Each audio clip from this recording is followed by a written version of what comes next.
Good morning વિદ્યાર્થી મિત્રો. ધોરણ 9 સામાજિક વિજ્ઞાન પાઠ 3 ભાગ 4ની અંદર આજનો આપણો ટોપિક છે સંયુક્ત રાષ્ટ્રના અંગો. આગલા ભાગ 3ની અંદર આપણે દ્વિતીય વિશ્વયુદ્ધના પરિણામ અને સંયુક્ત રાષ્ટ્ર સંઘની માહિતી છે એ આપણે મેળવી હતી.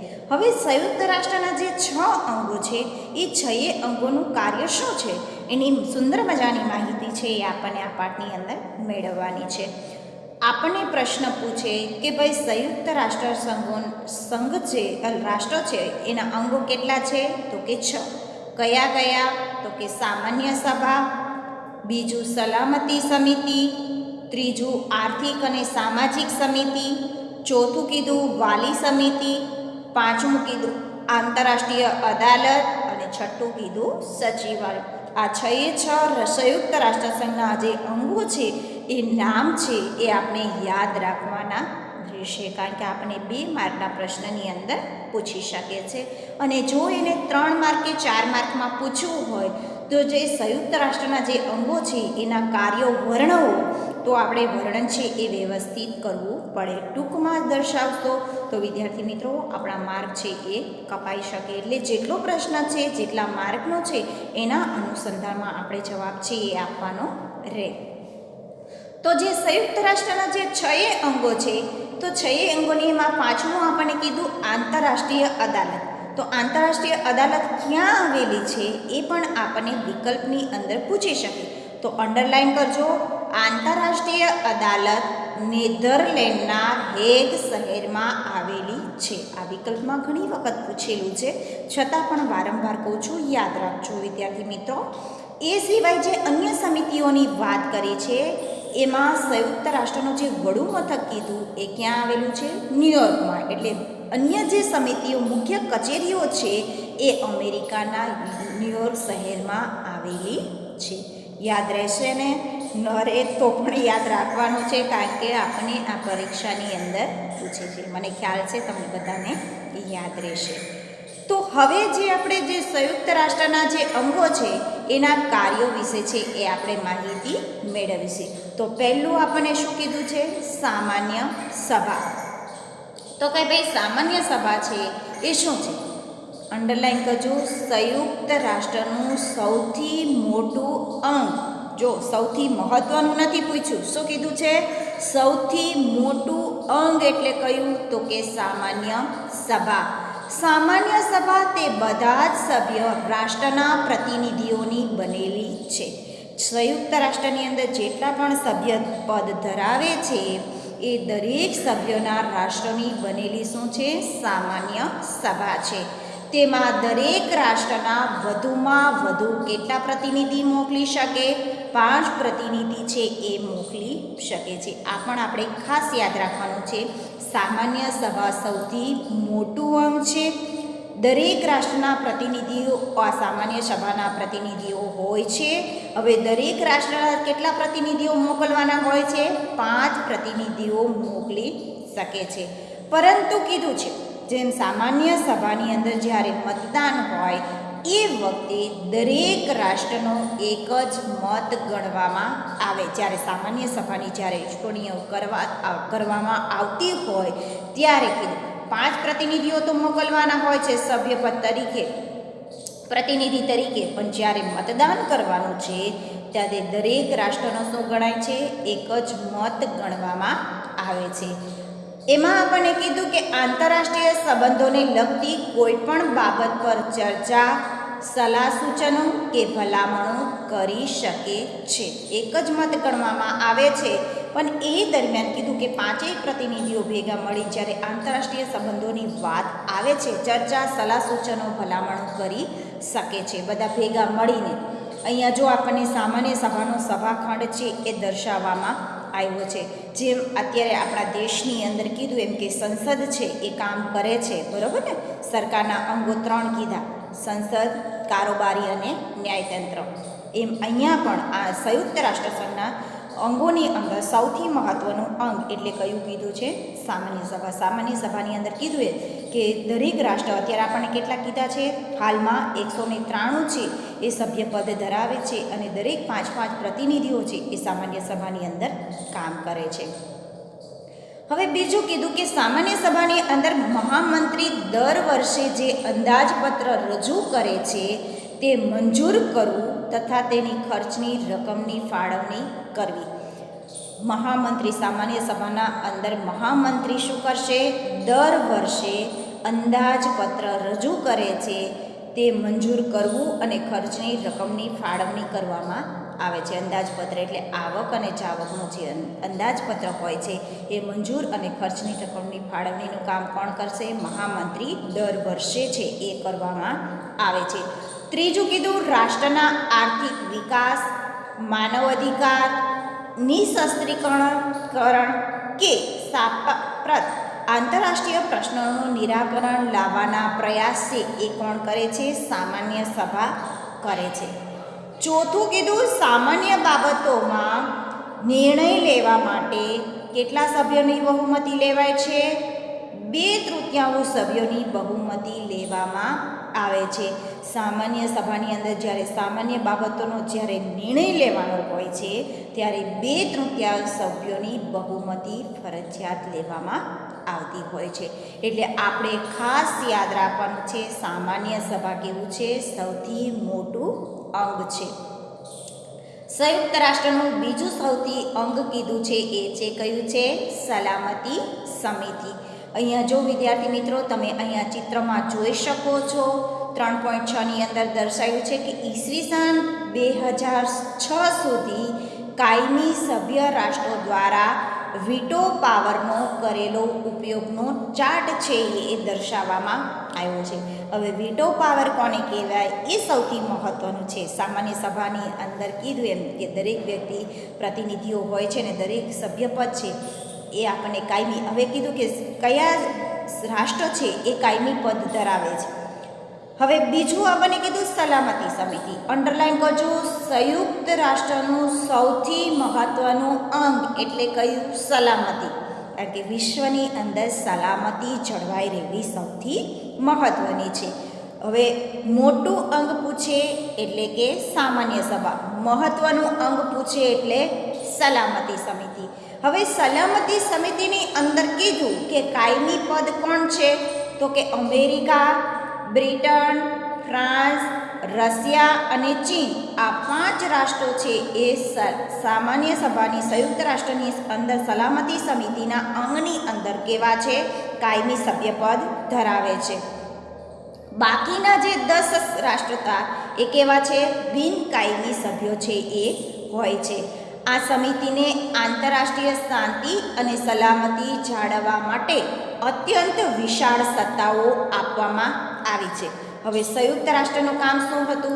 દરેક રાષ્ટ્રની અંદર શાંતિ અને સલામતી જળવાઈ રહે. હવે અહીંયા સલામતી સમિતિની રચના કરવામાં આવી છે તો 15માંથી કીધું કે 5 કેવા છે? કાયમી સભ્યપદ ધરાવે છે અને 10 કેવા છે? બિનકાયમી છે. તો 5 કાયમી છે એ પણ કોણ છે?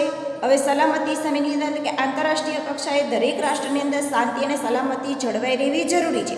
જ્યારે પણ પ્રશ્ન આવે છે ત્યારે દરેક રાષ્ટ્ર પોતાના મંતવ્યો છે એ આપે છે અને કઈ રાષ્ટ્રએ પોતાનો સૌથી વીટો પાવરનો ઉપયોગ કરે છે એ આપણને અહીંયા સમજાવવામાં આવ્યું છે. રાષ્ટ્રના કોઈ પણ ઝઘડાના ઉકેલ માટે કીધું છે કારણ કે દરેક રાષ્ટ્ર વચ્ચે ક્યારેક ને ક્યારેક તો ઝઘડો થવાનો જ. હવે ઝઘડાના ઉકેલ માટે કીધું છે વાટોઘાટો, તપાસ અને મધ્યસ્થી દ્વારા શાંતિમય રીતે પ્રશ્નનું શું કરવાનું છે? નિરાકરણ એટલે કે હલ કરે છે. હવે અહીંયા સલામતી સમિતિનું કામ શું છે? દરેક રાષ્ટ્રની અંદર શાંતિ અને સલામતી જળવાઈ રહે. પણ માની લો કે ઝઘડો થાય છે તો એના ઉકેલ માટે વાટોઘાટો કરવાનો હોય, તપાસ હોય, મધ્યસ્થી દ્વારા એનો ઉકેલ લાવવાનો હોય છે. કોઈ પણ આંતરરાષ્ટ્રીય અગત્યની બાબતમાં નિર્ણય લેવા માટે આંતરરાષ્ટ્રીય માટે કીધું એમ કે અગત્યની બાબત માટે જ્યારે નિર્ણય લેવા માટે કીધું એમ કે 5 કાયમી સભ્યોમાંથી 5 રાષ્ટ્રો કેવા છે? કાયમી સભ્યપદ ધરાવે છે. 5માંથી કીધું કોઈ પણ એક મત હકારાત્મક ન હોય તો તે બાબત ઉપર નિર્ણય છે એ લઈ શકાતો નથી. 5 રાષ્ટ્રોમાંથી એક રાષ્ટ્ર કીધું નકારાત્મક વલણ ધરાવે તો તે બાબત ઉપર નિર્ણય છે એ લઈ શકાતો નથી. આ 5 કાયમી સભ્ય રાષ્ટ્રોની આ સત્તાને શું કહેવામાં આવે છે? વીટો પાવર કહેવામાં આવે છે. વીટો એટલે કે નિષેધાધિકાર તરીકે ઓળખવામાં આવે છે. કારણ કે એને હક છે, 5 રાષ્ટ્રો જે સભ્યપદ ધરાવે છે કાયમી સલામતી સમિતિની અંદર, અને જ્યારે પણ ઝઘડાઓ થાય, વાટોઘાટો હોય, મધ્યસ્થીની કામ હોય, ત્યારે કીધું એમ કે કોઈ પણ એક રાષ્ટ્રના હિતમાં નહીં, પણ દરેકના હિતમાં ધ્યાનમાં રાખી અને કામ છે એ કરવાનું હોય છે. હવે કીધું એમ કે વીટો પાવરની તો તમને ખ્યાલ આવી ગયો કે આપણે કીધું ને એમ કે વધારાની સત્તાઓ જેને આપવામાં આવી હોય તેને શું કહેવાય? વીટો પાવર કહેવાય, શક્તિ જેને કહેવાય. તો સૌથી વધારે અહીંયા જો આપણે ચિત્રમાં પણ દર્શાવ્યું છે 5 રાષ્ટ્રોમાં, એમાં રશિયા, અમેરિકા, બ્રિટન, ફ્રાન્સ અને ચીન સૌથી વધારે ઉપયોગ વીટો પાવરનો કર્યો હોય તો કોણે કર્યો છે? રશિયાએ સૌથી વધારે ઉપયોગ કર્યો છે. કેટલી વાર કર્યો છે? 122 વખત છે એ એમને ઉપયોગ છે એ કર્યો છે. ત્યારબાદ કોણે ઉપયોગ કર્યો છે વીટો પાવરનો? તો કે અમેરિકા, ત્યારબાદ તો કે બ્રિટન, અને ત્યારબાદ ફ્રાન્સ, અને સૌથી ઓછો વીટો પાવરનો ઉપયોગ કર્યો હોય તો એ છે ચીન. બરાબર ને? હવે વીટો પાવર કોને કહેવાય આપણને પૂછે તો આપણને વર્ણન કરતા આવડવું જોઈએ. ત્રીજો આપણને પોઈન્ટ કીધો છે આર્થિક અને સામાજિક સમિતિની વાત કરી છે. તો કે આ સમિતિને ઇકોશોક પણ કહેવામાં આવે છે. આર્થિક અને સામાજિક સમિતિને શું કહે છે? ઇકોશોક પણ કહે છે. હવે આર્થિક અને સામાજિક સમિતિની અંદર કેટલા સભ્યો છે? 54 સભ્યો છે. અંડરલાઈન કરજો વિદ્યાર્થી મિત્રો. અંડરલાઈન એટલા માટે કહું છું કે આ બધા જ પ્રશ્નો છે એ આપણને પરીક્ષાની અંદર પૂછી શકે. હવે ઘણી વખત આપણને કેવું હોય છે કે નવનીતમાંથી બેસીને વાંચવાની, ગોખવાની ટેવ પડી ગઈ હોય છે. એના કરતાં મારી સૂચના એવી છે કે દરેક વિદ્યાર્થી પાઠ્યપુસ્તકને પ્રાધાન્ય જેટલું વધારે આપશે તો કોઈ પણ ગમે ત્યાંથી પ્રશ્ન પૂછશે તો તમને છે એ જવાબ આવડશે.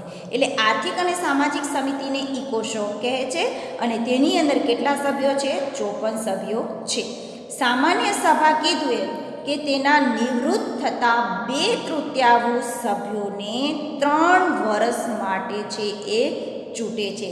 આર્થિક અને સામાજિક સમિતિની અંદર કીધું, આર્થિક અને સામાજિક સમિતિની અંદર 54 સભ્યો છે. એની અંદર કીધું છે કે જે સામાન્ય સભા સૌથી મોટું અંગ છે. હવે એની અંદર સામાન્ય સભાની અંદર તેના નિવૃત્ત થતા જે વ્યક્તિઓ 2/3 સભ્યો છે એ આર્થિક અને સામાજિક સમિતિ છે એ કેટલા વર્ષ માટે ચૂંટે છે? 3 વર્ષ માટે ચૂંટવામાં આવે છે.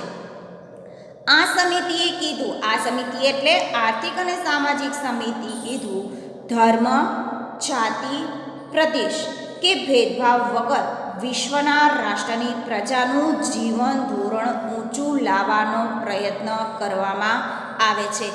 આર્થિક અને સામાજિક સમિતિનું કામ શું છે? રાષ્ટ્રની અંદર કોઈ પણ પ્રકારનો ભેદભાવ રાખ્યા વગર રાષ્ટ્રની પ્રજાનું જીવન ધોરણ ઊંચું લાવવાના પ્રયત્નો છે એ કરવામાં આવે છે. આ સમિતિ તેના પેટા સમિતિઓએ વિશ્વભરમાં શું છે? કાર્યરત જોવા મળે છે. અને અત્યારે તમને બધાને ખબર છે કે વિશ્વની અંદર જે મહામારી ચાલી રહી છે COVID-19, તો એની અંદર પણ આપણને WHO વિશ્વ આરોગ્ય સંસ્થાનું કામ શું છે? દરેક પેટા જે આપણને જે સમિતિઓ આપી છે એ સમિતિ વિશ્વની અંદર વહેંચાયેલી છે અને રાષ્ટ્રને વિશ્વના નાગરિકોની દેખરેખ રાખવાનું કામ કરે છે. હવે આપણે આ બધા જ જે આપણને આપ્યા છે જે સંસ્થાઓના નામ, એ સંસ્થા શું કાર્ય કરે છે અને એનું સિમ્બોલ, પ્રતીક આપણને આપ્યું છે. ઘણી વખત આપણને પરીક્ષામાં સિમ્બોલ આપણને પ્રતીક રૂપે આપે તો આપણને ઓળખતા આવડવું જોઈએ કે આ શેનું છે. બાળકોને લઈને છે, આરોગ્યને લઈને છે, નાણાકીય બાબતની વાત કરી છે કે શેની કરી છે? તો પહેલું આપણને WHO વિશ્વ આરોગ્ય સંસ્થા, એનું કામ શું છે? વિશ્વના માનવીઓનું સ્વાસ્થ્ય સુધારણાનું કાર્ય છે. અત્યારે આપણે કોરોનાની મહામારી ચાલી રહી છે ત્યારે આપણને WHO આપણે ઘણી વખત ન્યૂઝમાં સાંભળતા હોઈએ છીએ કે WHO વિશ્વ આરોગ્ય સંસ્થા છે એ વિશ્વના લોકોના આરોગ્યને લઈને ચિંતિત છે. કહેવામાં આવે છે કે બને ત્યાં સુધી દરેક નાગરિક છે પોતાનું સ્વાસ્થ્ય શું કરે? જાળવી રાખે. બીજી વાત કરી IMF, આંતરરાષ્ટ્રીય બેંક તથા નાણાં ભંડોળની વાત કરી છે. આ સંસ્થાનું કામ શું છે? IMFનું આંતરરાષ્ટ્રીય બેંક અને નાણાં ભંડોળ છે કે જે નાણાકીય સ્થિરતા સ્થાપવાનું કાર્ય છે એ કરે છે. વિશ્વની અંદર જે નાણાકીય પરિસ્થિતિ છે એમાં સ્થિરતા લાવવાનું કામ કરે છે. જો અહીંયા આપણને ચારે ચાર છે, યુનિસેફ, યુનેસ્કોને બધાની છે એ સિમ્બોલ છે એ આપણને દર્શાવવામાં આવ્યા છે. પછી FAO, એનું શું કીધું છે? આંતરરાષ્ટ્રીય ખાદ્ય અને કૃષિ સંસ્થા છે. ટૂંકું નામ શું? હવે ઘણી વખત કેવું તમને ફૂલ ફોર્મ આપી દેશે, આંતરરાષ્ટ્રીય ખાદ્ય અને કૃષિ સંસ્થા, એનું કાર્ય શું છે અથવા તો FAO એમ દર્શાવે. બરાબર. આ સંસ્થાનું કામ શું છે? તો કે ખેત પેદાશ, જંગલો અને માછલીનું ઉત્પાદન વધારવાનું, પોષણનું ધોરણ ઊંચું લાવવાની સહાય છે એ કામ છે એ કરે. આંતરરાષ્ટ્રીય, કારણ કે આપણે જોઈએ તો આપણો જે દેશ છે, આપણો ભારત દેશ કૃષિ પ્રધાન દેશ છે. કૃષિ એટલે કે ખેતી. હવે ખેતીને લઈને જે સંસ્થા જે કીધું છે, આ તો વિશ્વની વાત કરી છે, તો એની માટે ઉત્પાદન વધારવા માટે કીધું એમ કે પોષણ વધારવા માટે, ઉત્પાદન વધારવા માટે, જંગલ બચાવવા માટે, માછલીનું ઉત્પાદન વધારવા માટે, આ ઊંચું લાવવા માટે આ સંસ્થા શું છે? કાર્યરત જોવા મળે છે. ત્યારબાદ આપણને કીધું ILO, આંતરરાષ્ટ્રીય મજૂર સંસ્થા. એનું કામ શું છે? મજૂર સંસ્થાનું આંતરરાષ્ટ્રીય તો વિશ્વના મજદૂરના હકો અને ન્યાય આપવાનું કાર્ય છે એ કરે છે. આ સંસ્થા શું છે? વિશ્વના જે મજદૂર વ્યક્તિઓ છે એના હક અને ન્યાય આપવાનું કામ આ સંસ્થા છે એ કરે છે. ત્યારબાદ આપણે યુનિસેફની વાત કરી તો કે બાળકો માટેનું આકસ્મિક મદદ ભંડોળ છે એ આ સંસ્થા છે એ કામ કરે છે. તો કે વિશ્વના બાળકોનું સ્વાસ્થ્ય સુધારવા, પૌષ્ટિક ખોરાક, શિક્ષણ અને બાલ કલ્યાણની પ્રવૃત્તિઓનું કાર્ય છે એ કરે છે. યુનિસેફનું કામ શું છે? વિશ્વની અંદર, અને બાળકો જેટલું સ્વાસ્થ્ય સારું હશે, વિશ્વના જેટલું સ્વાસ્થ્ય સારું એટલું આવનાર ભાવિ જે સમાજના જે બાળકો છે એ કામ છે દેશ માટે મજબૂત છે એ પાયો છે એ ગણાય છે. એટલે બાળકોના સ્વાસ્થ્યને સુધારવાનું, તેની પૌષ્ટિક ખોરાક અને શિક્ષણ તેમજ બાળકોની કલ્યાણને લઈને વિવિધ પ્રકારની પ્રવૃત્તિએ આપવાનું કામ કોણ કરે છે? યુનિસેફ નામની સંસ્થા છે એ કાર્યરત છે.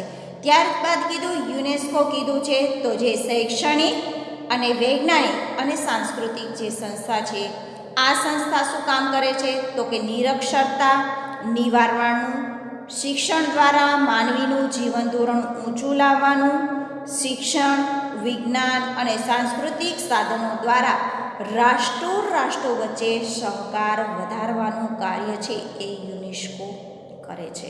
વિશ્વના દરેક રાષ્ટ્રની અંદર કીધું લોકોનો સહકાર મળી રહે, લોકોનું જીવન ધોરણ ઊંચું આવી શકે, નિરક્ષરતાનું પ્રમાણ ઘટે અને શિક્ષણનું પ્રમાણ વધારવા, વિજ્ઞાન અને ટેકનોલોજીનું પ્રાધાન્ય છે એ આપવાનું કામ કોણ કરે છે?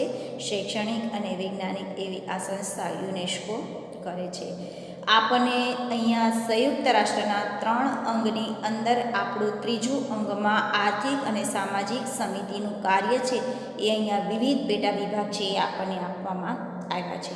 સંયુક્ત રાષ્ટ્રનું ચોથું અંગ એટલે કે વાલી સમિતિની વાત કરી. વાલી આપણને ખબર છે, વાલી આવે એટલે વાલીનું કામ શું છે? આપણે ઘણી વખત આપણે સ્કૂલોની અંદર બોલાવતા હોય કે આજે પેરેન્ટ્સ મિટિંગ, વાલી મિટિંગ છે, તો એ વાલી સમિતિનું કામ શું છે? તો કે અહીંયા સંયુક્ત રાષ્ટ્રની અંદર કીધું એમાં ચોથું અંગ વાલી સમિતિ. આ સમિતિમાં 5 કાયમી સભ્ય રાષ્ટ્રો હોય છે. વાલી સમિતિની અંદર પણ કેટલા સભ્યો કાયમી હોય છે? 5 કાયમી સભ્યો હોય છે. હવે વાલી એટલે કોણ? તો કે ભાઈ સંયુક્ત રાષ્ટ્રની અંદર દરેક રાષ્ટ્રને ધ્યાનમાં રાખીને વાલીપણાનું કામ છે એ કરવાનું છે. તેમાં સામાન્ય સભા પસંદ કરે છે. શું કીધું છે? અહીંયા જે સમિતિ, વાલી સમિતિ છે એની અંદર સામાન્ય સભા પસંદ કરે તે દેશોના પ્રતિનિધિઓ છે એ વાલી સમિતિની અંદર કાયમી સભ્યપદ છે એ ધરાવે છે. અગાઉ વાલીપણા હેઠળ જે પ્રદેશો હતા તેમજ જે પ્રદેશોને સ્વતંત્રતા ન હતી તેવા અને દ્વિતીય વિશ્વયુદ્ધમાં પરાજિત થયેલ પ્રદેશોની દેખરેખ માટે તેમજ સામાજિક, આર્થિક અને રાજકીય જેવી તમામ બાબતોના વિકાસ થાય તે જોવાની ફરજ કોની છે? વાલી સમિતિની છે. અહીંયા 5 કાયમી સભ્ય પદ કીધા છે વાલી સમિતિની અંદર, પણ સામાન્ય સભાની અંદર જે પસંદ કરાયેલા જે સભ્યો છે પ્રતિનિધિઓ દેશના, અહીંયા આપણને 193 હાલમાં કીધા છે. એની અંદર કીધું કે પ્રતિનિધિઓ નક્કી અલગ અલગ રાષ્ટ્રના કરવામાં આવે અને 5 વ્યક્તિઓને કીધું એમ કે 5 રાષ્ટ્રોને પ્રતિનિધિઓ તરીકે પસંદ વાલી સમિતિની અંદર કરવામાં આવ્યા હોય. હવે કીધું કે જે પ્રદેશોને સ્વતંત્રતા નથી મળી, દ્વિતીય વિશ્વયુદ્ધ દરમિયાન પરાજિત થયેલા પ્રદેશો ઉપર હોય, એની દેખરેખ રાખવાનું કામ છે. સામાજિક, આર્થિક, કારણ કે યુદ્ધ દરમિયાન કીધું કે આર્થિક સામાજિક રીતે ઘણું બધું નુકસાન થાય છે. હવે એને ફરી પાછું બેઠું કરવા માટે આ વાલીપણા જે સમિતિ છે એ કામ છે એ કરે છે. 5મું કીધું આંતરરાષ્ટ્રીય અદાલત. આંતરરાષ્ટ્રીય અદાલતનું કામ એ ક્યાં આવેલી છે? આગળ જ્યારે આપણે સંયુક્ત રાષ્ટ્રની વાત કરી, નેધરલેન્ડના હેગ શહેરની અંદર આવેલી છે. તેનું મુખ્ય મથક યાદ રાખવાનું છે, હેગ શહેરમાં છે. હવે અહીંયા આંતરરાષ્ટ્રીય અદાલતની અંદર કીધું, અંડરલાઇન કરજો, 15 ન્યાયમૂર્તિઓ હોય છે. શું કીધું છે? આંતરરાષ્ટ્રીય અદાલતની અંદર કેટલા કીધા છે? 15 ન્યાયમૂર્તિઓ હોય છે, જે 9 વર્ષ માટે કેવા હોય છે? નિયુક્ત થયેલા હોય છે. કેટલા વર્ષ કામ કરશે આ 15 પ્રતિનિધિઓ જે ન્યાયમૂર્તિઓ હોય છે? ન્યાય આપવાનું કામ આંતરરાષ્ટ્રીય, જ્યારે ઝઘડાઓ થતા હોય એનું નિરાકરણ ન ઉકેલાય ત્યારે આંતરરાષ્ટ્રીય અદાલતની અંદર જ્યારે આ બાબત પહોંચે છે ત્યારે આ ન્યાયમૂર્તિ છે એ ન્યાય આપવાનું કામ કરે છે. અને આ પ્રતિનિધિ કીધું કે 9 વર્ષ માટે પોતાની કામગીરી બજાવે છે.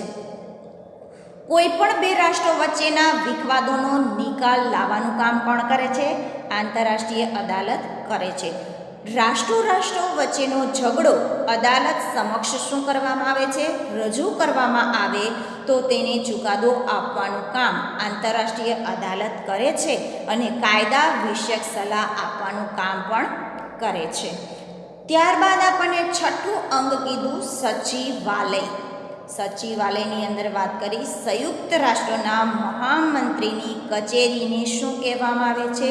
સચિવાલય કહેવામાં આવે છે. અંડરલાઇન કરજો, સંયુક્ત રાષ્ટ્રના મહામંત્રીની જે કચેરીને સચિવાલય કહે છે. સામાન્ય સભા તેના મહામંત્રીની નિમણૂક કેટલા વર્ષ માટે કરશે? 5 વર્ષ માટે કરવામાં આવે. સામાન્ય સભા કેવું છે? સૌથી મોટું અંગ છે. સલામતી સૌથી મહત્વનું અંગ છે, પણ સલામતી સમિતિ અને સામાન્ય સભાની અંદર કીધું એમ કે જે સભ્યપદ કામ કરે છે એ કેટલા વર્ષ કામ કરે છે? સંયુક્ત રાષ્ટ્રની જે કચેરી છે આપણે મહામંત્રીની કચેરીને સચિવાલય કહીએ છીએ અને સામાન્ય સભા તેના મહામંત્રીની નિમણૂક કેટલા વર્ષ માટે? 5 વર્ષ માટે કરે છે.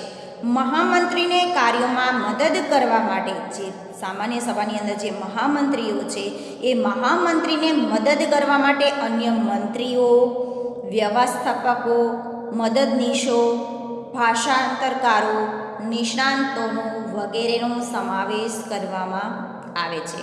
સચિવાલયની અંદર કીધું કે જે મહામંત્રી છે એ મહામંત્રીને મદદ કરવા માટે અન્ય મંત્રીઓની, સલાહકારોની, મદદનીશોની નિમણૂક કરવામાં આવે છે. સંયુક્ત રાષ્ટ્રનું સચિવાલય ક્યાં આવેલું છે? ન્યૂયોર્કમાં આવેલું છે. વિશ્વમાં શાંતિ સ્થપાય, વિશ્વ એકતા અને વિશ્વ બંધુત્વનું સ્વપ્ન સાકાર બને તે માટે સંયુક્ત રાષ્ટ્ર હંમેશા કેવું બને છે? પ્રયત્નશીલ બને છે. એટલે અહીંયા આપણને દ્વિતીય વિશ્વયુદ્ધના અંતે સંયુક્ત રાષ્ટ્ર સંઘની સ્થાપના કરવામાં આવી ઈસવીસન 1945ની અંદર. અને આ જે છે રાષ્ટ્રની સંયુક્ત અંગોની અંદર આપણને 6 અંગો છે એ આપણને સમજાવવામાં આવ્યા છે કે વિશ્વની અંદર શાંતિ અને સલામતી છે એ જળવાઈ રહેવી જરૂરી છે અને એની માટે દરેક પ્રતિનિધિ છે એ કાર્યરત જોવા મળે છે. પ્રયત્ન પોતાની બનતા દરેક પ્રયત્નો છે એ કરતા હોય છે. હવે આ ત્રીજા પાઠની અંદર આપણને સ્વાધ્યાય છે એ અહીંયા આપવામાં આવ્યો છે. તમે જોઈ શકો છો પ્રશ્નો છે એ આપવામાં આવ્યા છે. હવે એમાં આપણને ઘણી વખત પ્રશ્ન છે દ્વિતીય વિશ્વયુદ્ધના ઉદ્ભવ માટેના જે જવાબદાર પરિબળો છે એ આપણને પ્રશ્ન પૂછી શકે. દ્વિતીય વિશ્વનું શું પરિણામ આવ્યું આર્થિક રીતે, સામાજિક, ચીનની સામ્યવાદી અને ઠંડુ યુદ્ધ, આ બધું આપણે વિગતવાર છે એ દર્શાવવાનું રહેશે. એટલે વિદ્યાર્થી મિત્રો, આ સ્વાધ્યાય તો આપણે કરશું જ, તે કરવાનો છે, પણ સાથે આપણી જે આ બધા પ્રશ્નો છે એ સ્વાધ્યાય પોથીમાં છે જ, બરાબર, એટલે મૂંઝાવાનું નથી. પણ આ સ્વાધ્યાય પોથીમાં દરેક વિદ્યાર્થીએ આ પાઠ પૂરવાનો રહેશે અને પાઠ પૂરીને પછી હું છે એ ચેક કરવા માગીશ. એટલે દરેક વિદ્યાર્થીઓ જે પાઠ ચાલે છે એ સમયસર છે એ પૂરજો. આભાર.